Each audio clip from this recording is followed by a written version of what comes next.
We often hear that dropping your arm slot is something only relievers or low velo guys do, right? But that assumption may not hold true under some biomechanical scrutiny. Today we're going to be looking at a study that compared different arm slots in elite college pitchers and found that lower slots may actually reduce joint stress without compromising velocity. Researchers analyzed elbow and shoulder torque, trunk posture, and throwing efficiency across the overhand, three-quarter, and sidearm deliveries. Here's what they found.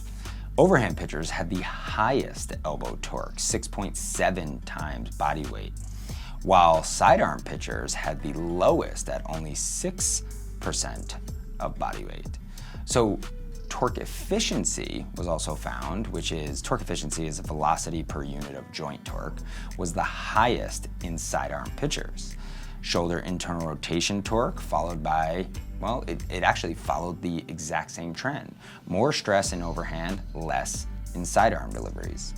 Trunk tilt was more extreme in overhand throwers, which makes sense, right? Contralateral tilt, lateral bend, was 23 degrees in overhand and 12 degrees in sidearm throwers. And then finally, velocity remains statistically equal across all groups, averaging roughly 86.3 miles an hour, which, by the way, for a study is very fast. So what does this study tell us? Well, it clearly demonstrates that arm slot can be optimized for both performance and joint health. Overhand throwers experience higher stress on average, remember this is an average, at both the elbow and shoulder, while generating the same velocity as their sidearm counterparts. That combination, higher stress, lower efficiency, raises concerns for long-term durability, for sure, right?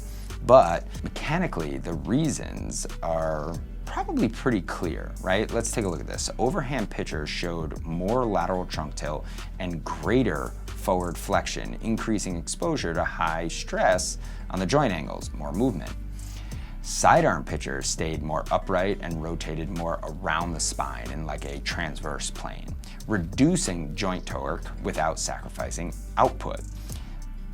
Don't get me wrong, it's not about choosing the right slot, it's about understanding how posture and movement strategies affect that slot and then ultimately affect the load being applied due to that slot. So at VeloU, we never treat the arm slot like this sort of isolated variable. What most people call arm slot is really just a byproduct of your rotational strategy, your trunk orientation, and then ultimately scapular function. So for example, let's say pitchers with a high arm slot often rely on sagittal plane movement, right? Arching into layback and then flexing forward.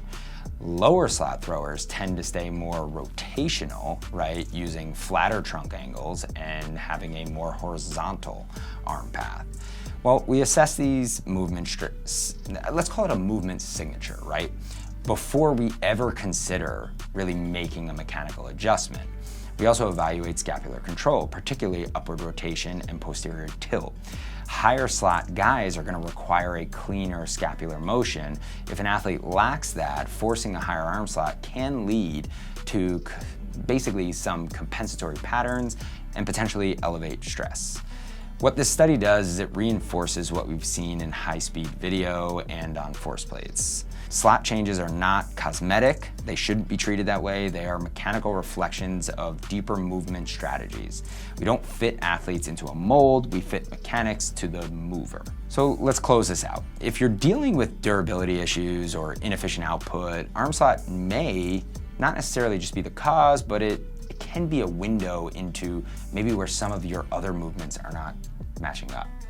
Lower slot does, according to this, on average, equate to less stress at the same velocity.